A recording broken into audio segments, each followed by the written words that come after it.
Hello, everyone. Welcome back to the Healthy Schools Revolution. And today is a super exciting day. This is some new content that I even have no knowledge of. And I grew up digging in the gardens. So Carmen Johnson here, didn't even introduce myself again for those of you that are new to the program. Welcome. And today we have Kathy Puffer with us. Kathy is, I'm going to pull out my cheat sheet over here. She is a certified permaculture designer. And she's also a wonderful, awesome mom, and she's a wonderful, awesome friend. So I think you guys are really going to relate to Kathy. She's in the trenches with the kids, and she's going to describe exactly what a permaculture designer does and how she creates gardens for children to actually, she just said this to me, and I'm going to steal some of her words, but what she's actually going to share with us is how she's tapping into the five senses that children are sometimes missing out on developing through the use of these wonderful thoughtfully designed gardens. So Kathy, thanks for being with us today. Thank you so much for the wonderful introduction, Carmen. I've actually been a teacher and speech language pathologist now for like close to 20 years working with kids. And what really got me started on this road was when I was doing my observations as a brand new teaching student. I was in the inner city of Fort Lauderdale at a center for children with behavioral needs that were also high-risk students, and we were on a tour of the building, and they brought me to this white padded room, and I said, well, what's that for? I'm like, well, that's for when, you know, children just can't control themselves. We put them in the padded room. And I was like, oh, okay, that's interesting. And what was even more concerning is when I walked past the principal's desk, there was a newspaper on the desk that had a picture on the front of two young men being led away to prison. And he pointed to the picture and he said, these are actually two of our students. You won't see them in the paper for anything else. And it just really struck me at the core that, you know, very scary that one, you know, children have to be put into a padded room because they just can't control themselves. And that's the way that the school was dealing with it. And two, that these children are basically being taken away and thrown away basically into, you know, a juvenile detention system at a very early age. And this memory recently came back to me when I was in my permaculture class when they taught us the very important principle of there is no away. And we think of children in society, and we really need to, I feel like, take responsibility for these children, you know, in an earlier part of their journey rather than when they are further down the road and they're less retrievable and less recoverable. And that's like another big principle, is like taking things that, you know, are previously seen as a waste and turning them into a resource. And every human being and every child is a resource. And that really inspired me for my project to think about how to make a garden that could really help to connect children back to their five senses and help them to work through some of their issues and their struggles in a way that is constructive and also very therapeutic. Love it. And, you know, it's so awesome. I see that little garden design in the background behind you. And, you know, so you talked about thinking beyond the produce. So can you talk a little bit about what that means with your special sensory gardens?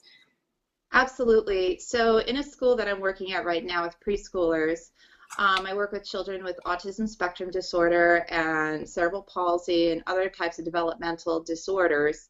And one thing that I really enjoy doing is just simply taking the children, like a lot of them in their little wheelchairs, down the path and simply picking up the herbs and crushing them and allowing them to smell them. And I also have children that are on peg tube feedings, that aren't eating orally, that have tactile defensiveness, and to like pick up a, you know, great big sunflower and pull that sunflower down, let that child like smell and explore it, get the pollen all over their fingers, and, you know, just to really, you know, experience and enjoy nature, and talking about textures and, you know, how things feel. So, you know, it's a different way of, you know, interacting, you know, with the garden, because I'm mainly doing it for the purpose of, you know, the sensory integration piece. So accessibility has been really important with that. That's an awesome concept. I mean, I think for Thank the you. most part, we mostly always think about our gardens as what can it do for us food wise? How is it going to sustain us? And it's all Mhm. about how edible is this? And yet this is a different type of garden that you're talking about. And so I sort of got off point with your questions here. You know, we started talking about the sensory garden, but why is natural garden, applicable for school gardens? Well, you think of teachers and how much pressure they have on them to both teach curriculum. There isn't much time left during the day to go gardening outside. So finding ways to integrate the classroom curriculum and the garden is really important. And you think of like low maintenance gardening, in the sense of like the perennials, self-seeding plants, berry bushes, fruiting trees, all that really is, very low maintenance. You have to put it in initially, but once it's in, it's pretty much self-maintaining. And then also thinking about how tidy the garden looks. So actually a little bit of grass coverage is a good thing because it helps to keep the moisture around the roots of your trees. And then also thinking about like wildflowers and other pollinator species that can help attract other wildlife, such as birds and bees and butterflies. So like thinking of not just the children that are in the garden that are here in our schools that are attending, but also thinking of the children of nature, which is like another really great concept, is caring for all children through all time. I love it. So, creative ways to bring in school therapist into the garden. What are some Yeah. creative ways to bring the therapist into the garden? Thank you. Well, as a therapist myself, we are very crammed for space. We got like several therapists and only a few little therapy rooms. Ah, So, like, finding a really great place to work with a child is like a really great bonus. So, one of the challenges that we had for the site that I was originally designing when I interviewed the teacher was that, one, he did not have a lot of time to maintain it, and two, he did not have a lot of buy-in from the other school teachers to work on the garden. So I suggested, well, let's think of a way that we could possibly get the therapists involved to get out in the garden. Like, what do they need? So, like, for psychological counseling, they need a place to talk. For physical therapy, they need like certain physical activities, like working on a balance beam. Being able to jump from point A to point B is like another thing. And then for occupational therapy, they need to be able to, do some type of, deep sensory input, like to the arms and to the legs. And that's what really drove my design. So I'm going to scoot you guys up even closer here. I'm love going to it. scoot out of the way so you can see better. Here we can. So like right over here, for this part of my design is I did a 3-circuit Cretan labyrinth. And at the on the side, on the right rails of the labyrinth, they have like little stones that the kid can look for. So for this, they can look and find like green pebbles or blue pebbles, and then they can go to the center and sit for a little while on a sitting feature just to counsel and talk, and then come back out and like replace the stones. This piece right here, repurposing trees that were on the property and then literally just cutting them and like digging a 3-foot hole and putting those trees in kind of like an S-shaped design so they can kind of like do a monkey swing through the trees with their arms so they can input to their shoulders and their arms.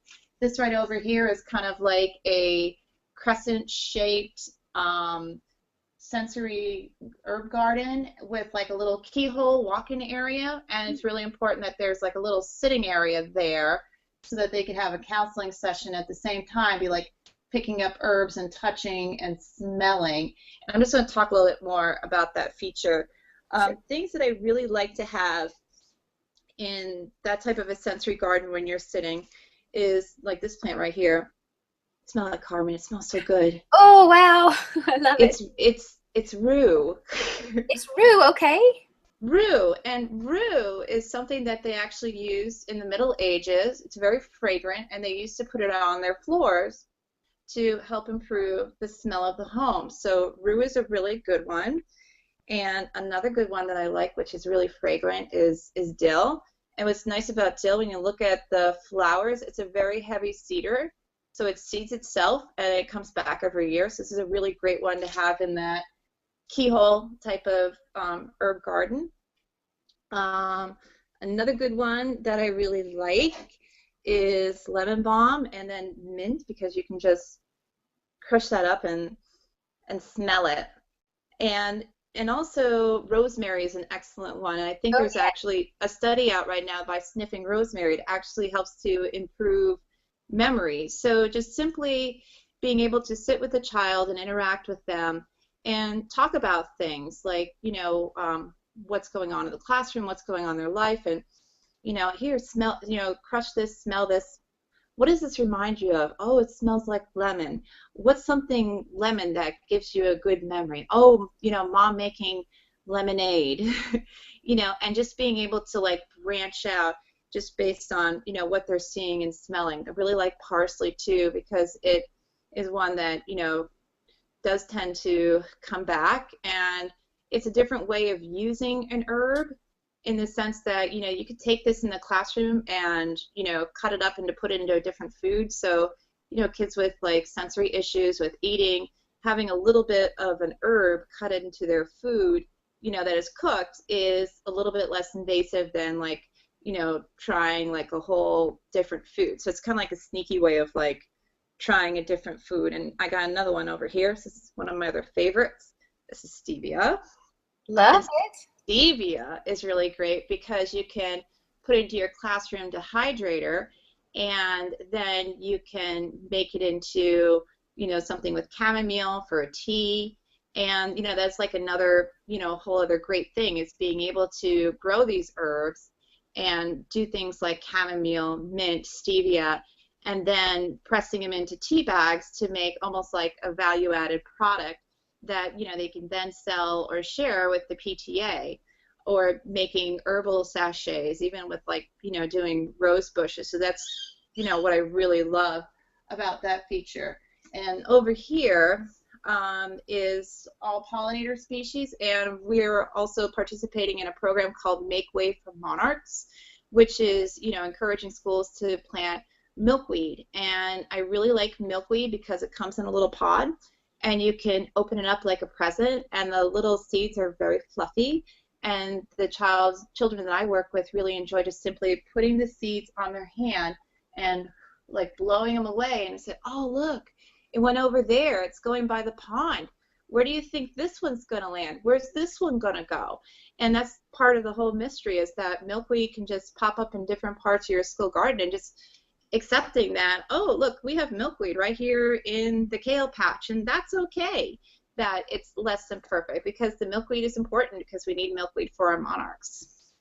So, this feature over here, I was placing with logs and just doing a composting barrel, which is really great because it keeps the pests out of it, and, just using that as like a deep pressure thing where children can roll the composting barrel, so they're getting really good input to their shoulders and their joints. So again, it's a sensory garden, but it is really meant as a therapeutic garden as well. And just thinking beyond herbs, also like thinking of edible fruit.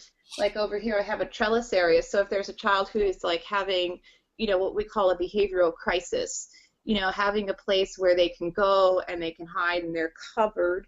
It's a lot of kids on the autism spectrum, if you talk to them, sometimes feel like, parts of their body, maybe their head is going to float away. So like having an area where they're covered is really important. And then being able to trellis up and like grow something edible, something like, like even these type of ground cherries you can trellis up, and they kind of have like a little brown wrapper on them. It's like a natural wrapper.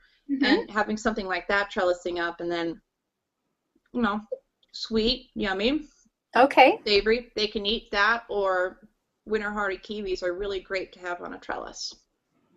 That sounds like a fabulous idea. I know as a child, I used to love to, I felt safe and secure when I was in a little small confined area. And I think these little tiny little nooks that you're creating in this garden, give children that calming effect, especially the special needs children that, are certainly oftentimes more highly sensitive to noises and big open spaces. This sort of draws their focus in. And again, it's so utilitarian. Other classrooms can come in and use this. It's a benefit for the whole school, obviously. But really, really super special and super important for this kids with special needs, and a way to really integrate them into what's going on in nature. And so I think your design is fabulous, and love all the little ideas and the different kind. I think that's what people need to know. I mean, none of us have permaculture design after our name. We aren't certified permaculture people, but if you can show us the way, and there will be a handout that you all can print from Kathy's interview today, where she has the drawing that she just went through and showed you the different parts of her sensory garden. And Kathy, I'm sure you're going to talk at the end about the different resources that you are sharing with everyone so that they can go out and do this. So you had said something about in earlier discussions that you and I had about forestry gardening. What is that? Well, forestry gardening is thinking of wooded trees differently. And a lot of these schools, you look in the background, and when you see trees, it's always just like one species. And it's usually like some really industrious, very well-meaning group of Boy Scouts, like 30 years ago or so, went in and planted an entire forest of pine trees. The only problem with pine trees is that when their needles drop, it makes the ground acidic and nothing grows underneath them. So instead of like thinking of just having like a single crop of trees, like thinking of like having a variety, and I brought some examples here, like this one here, I think of nutting trees. Like this right here is a hazelnut tree. So like thinking about planting trees that, grow a nut. Chestnut is another really great one, and this feeds the little chipmunks and squirrels. They love this type of stuff. And then thinking of regionally appropriate fruiting plants that are different than just our apple trees. Our apple trees are in such abundance here in the Hudson Valley, but kids often don't get to see something else like this, which is pawpaw.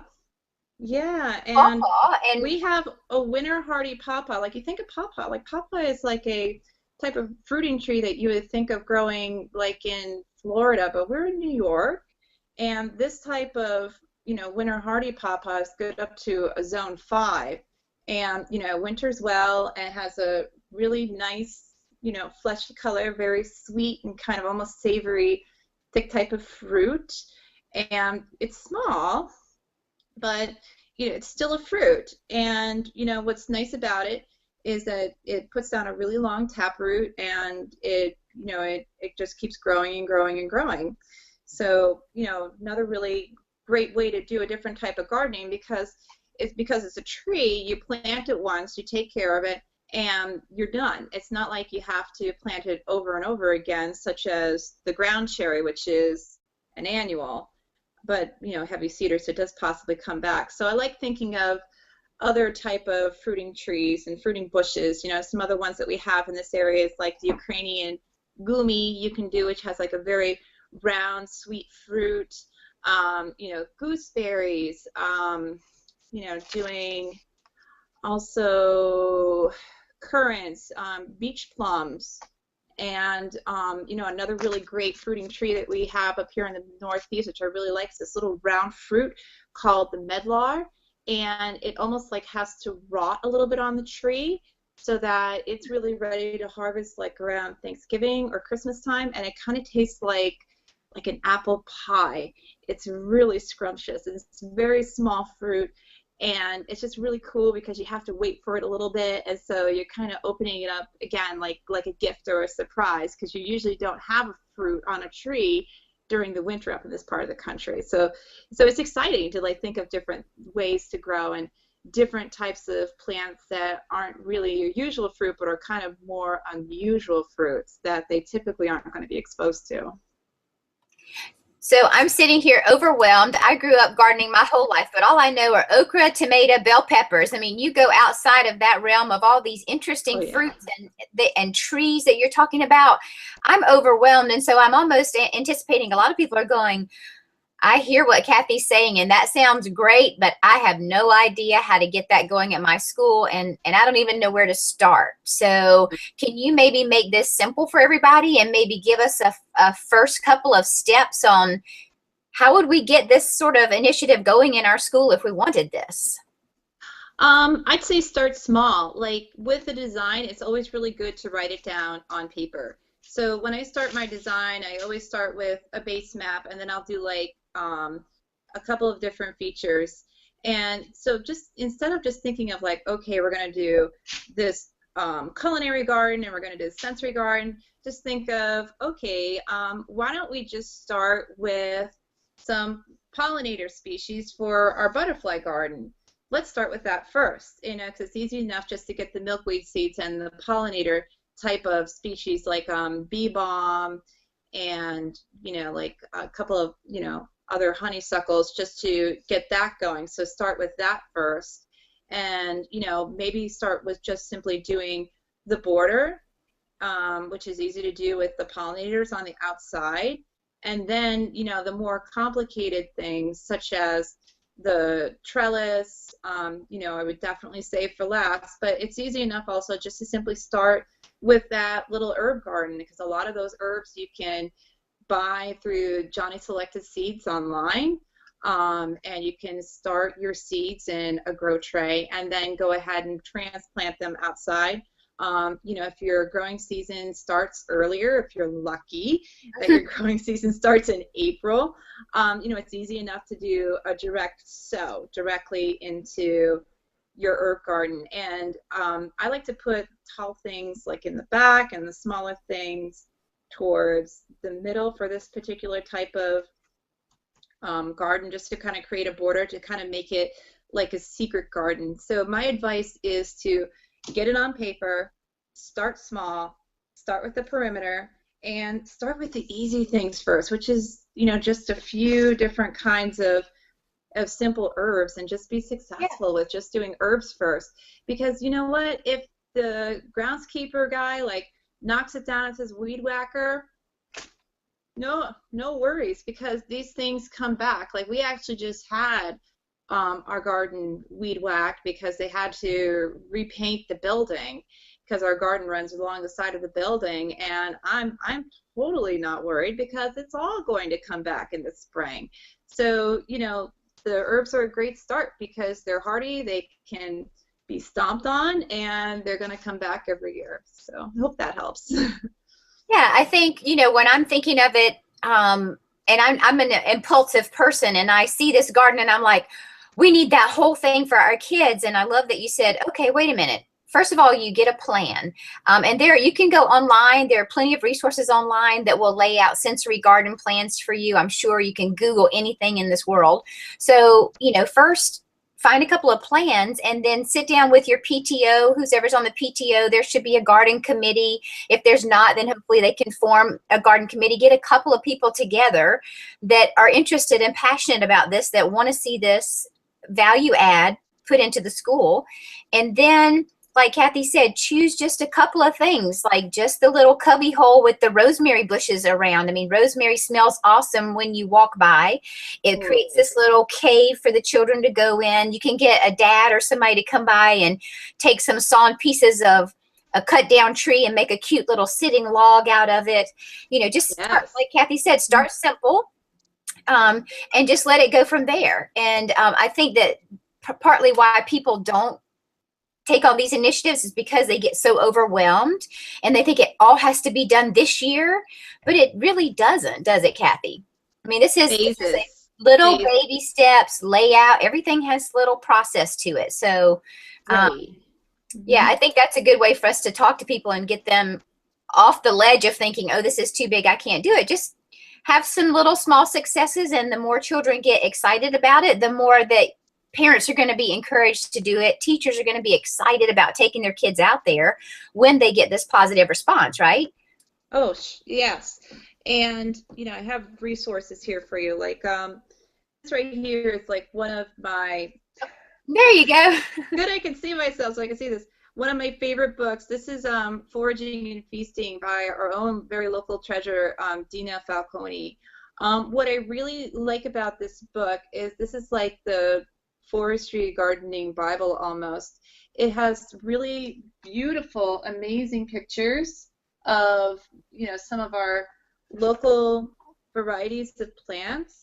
And in here it also has, like where the habitat is, so that really is applicable for education, and then culinary uses and different uses for the plant. And to me, this is especially important because this is like your value-added product. This is ideas of what you can do with the plant for, like doing something with the PTA, such as, okay, is this a good plant for you to use to, make a tea or to make an herbal sachet? And, just kind of thinking creatively of like different uses for the plants. And the pictures in this book are so beautiful, and these are all plants that are regional to the Northeast. And so then just simply like, looking for some of the plants on the property that are growing out wild on the fringe, by the woods, it's like another, great idea. And then also just simply using this book as a resource for ideas of what you might want to plant in your sensory garden or in your herb crescent high, secret garden area. It's just really, really wonderful, beautiful, beautiful book. So I love that resource, Kathy, and that made me think about like the North Carolina Extension. I know we have all kind of extension programs and agricultural programs, and these people are so massively helpful. This is their life. This is their passion. They love gardening and forestry and all these things. And so if you are listening to this conversation, you really want a sensory garden, there are people out there who are willing to help you come up with your plan. You don't have to figure it out all by yourself and figure out what plant goes with what, how do these plants mesh together in the garden. There are plans already out there. All you have to do is just follow the plan and put the exact plants in. You don't have to figure out, all of the fine details. People who are passionate about that have already figured out the fine details. All you have to do is just implement the garden, correct? Yeah, an important thing to keep in mind, though, is that some of the resources you might be looking at might not be appropriate for your region. Like you just said, North Carolina. Right. So, you're kind of like, I think, a zone 7 or zone 8. I think we're almost like a zone 5 up here. Our growing season is abbreviated, to put it bluntly. Yes. We have about 5 good growing months growing outside. So, really important to know what your growing zone is, and when you're buying seeds, to look on the back of that seed pack, and you want to notice what the growing zone is. And then also when you're buying plants, you're going to pull out that little, attached tag, and you're going to see what they say for winter hardiness if you are, in the Northeast or the Northwest. Just making sure that the plants that you're getting are going to do well. Another thing that you want to look at is the type of soil that you have. Where we live in Ulster County, ours is sandy loam. And then, just being aware of what soil type you have is really important, because if you get something that requires like a lot of moisture and you're on something like sandy loam, that plant is going to need a lot of extra help. Such as composting and mulch and like making a raised bed for it. And, just thinking about like, okay, do we have the resources to really do all of that to help this plant grow? And, just also being aware of like where the sun falls on your garden, the shade, partial shade, and all that information you're going to find on that little card that comes in, usually the back of the container of the plants that you buy, or on the back of your seed packet. Yeah, I think all those are great points. And from my perspective, I always try to keep things super simple. I think everybody is so stressed and so busy, and we don't like complicated. And so, my best suggestion would be, as someone that loves to garden, I've never laid out a perfect garden plan. But now I'm smart enough to know that there are resources all over the internet that can help me. And there are, when I mentioned the North Carolina Extension, every state has an extension office that deals with their agriculture, their growing seasons, what plants, thrive the best within their particular soils. So I don't want parents to listen to this and go, oh my gosh, there's so much I have to figure out. you don't have to figure it out. You can find resources that will help you do all the analysis. And what you parents need to do and what you schools and teachers need to do is just realize that there's help out there. It just needs some legs on it. You can be the legs that help get the effort done, but you don't have to be the brainchild behind the whole design. Right? Oh, definitely, definitely. Another, you mentioned resources. Another great resource is Shelburne Farms in Vermont. Okay. They actually have a program for teaching teachers to incorporate core curriculum as garden time. Awesome. Great resource. We have Cornell Cooperative Extension up here in the Northeast. Okay. And they have gardening classes, and they're wonderful. You can look those up online.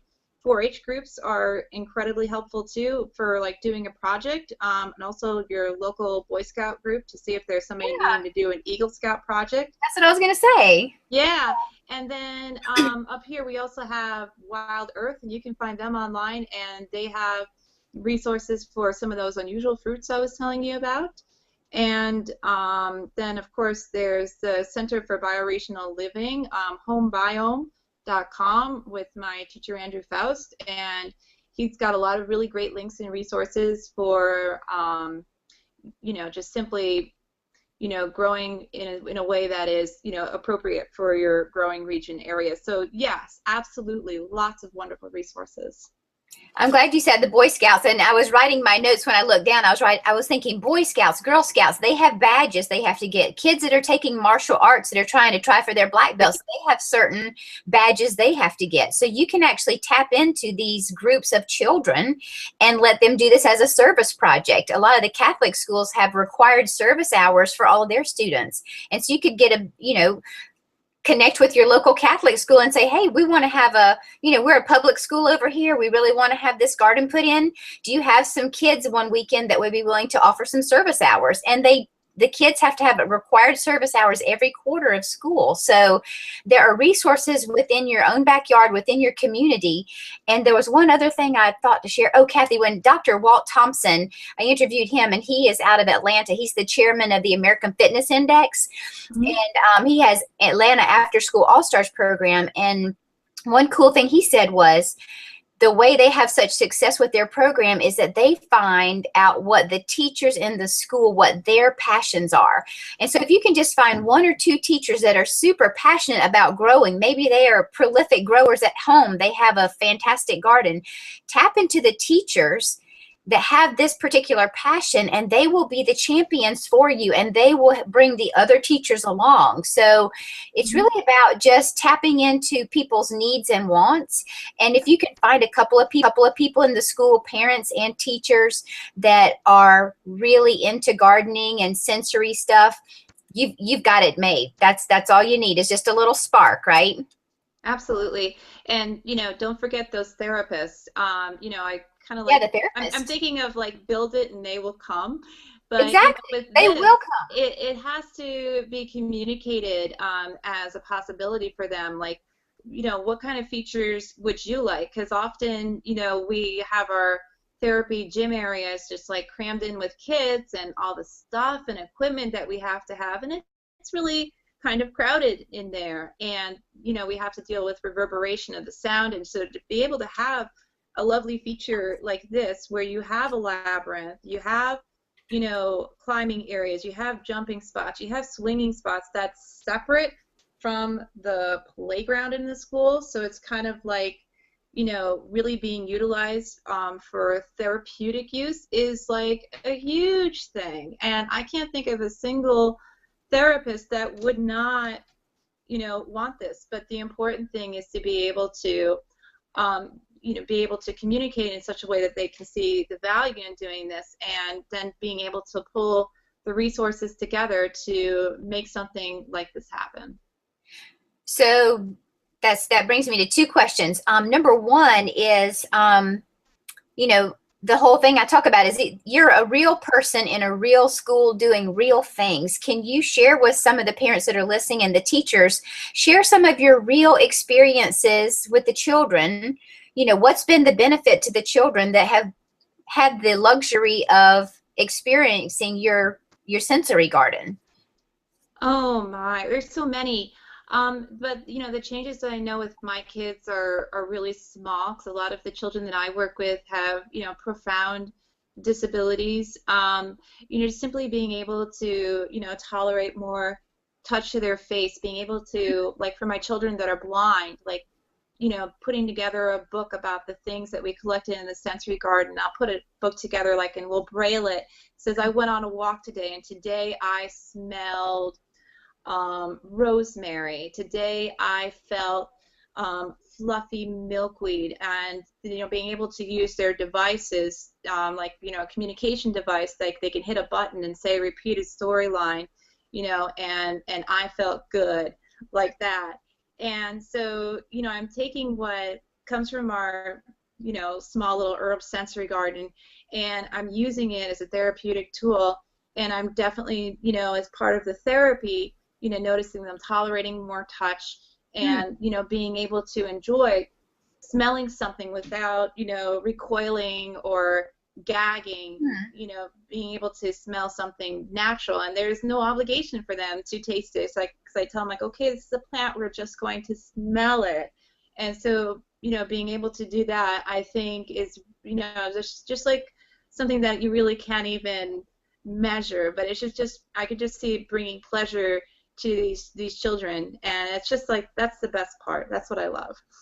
And so I would love to say here, I know that, in the elementary school I was in before, we probably had, maybe in a school of 600 children, maybe 5 to 6 special needs kids. And so I feel like special needs kind of gets the last of the barrel. Oh, it's only a few children. We really can't afford to spend that much money for these 5 children.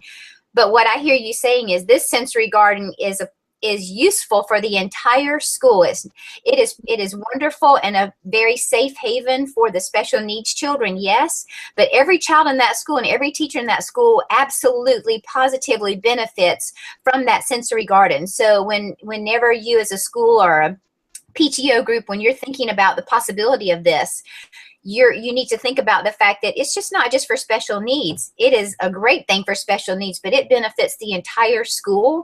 And so it is a worthy endeavor. It's a fantastic project, and everyone will benefit from this particular endeavor.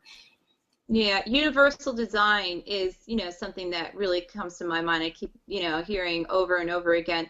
Like in the street corners, we have the little dip in the street so that wheelchairs can get across the street, is a universal design that benefits everybody. And it's a different way of thinking as far as like universal design for children with special needs, with autism, attention deficit disorder, and thinking of this as a universal design. It's not just good for those kids, but it's really good for everybody, because so many children don't really have that connection to nature that they previously did, years ago, and it's just a really wonderful opportunity for all children.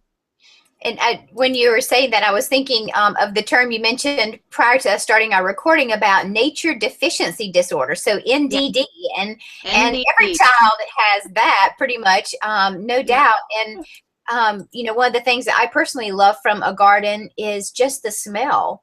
And that's a tremendous sense. I think it actually sparks serotonin, or what's the thing that makes us happy? The whatever, it's not melatonin, that sort of calms us down, but just the calming sense of the smells. It's like aromatherapy. And I think it would calm all children to get outside, get some fresh air, walk through the herb garden, smell the different senses, and then just be able to go back into the classroom and be able to focus. So I think what you're doing is fabulous, and you're so generous to share your time with us and your talent and your ideas and your passion for helping all children. Is there any last things that you might like to share with our audience before we wrap up for today? Yeah, absolutely. Which is, feel free to reach out to me. My email is available through Carmen, and I'm delighted to offer you any feedback, any advice, any help. And again, like Carmen was saying, think small. Think of simple things that you can do. Just simply like doing a few herbs just to get started, even if it's just a little strip of herbs alongside your building, which is what we have at my school. Something simple like that is a start. Small, successful starts.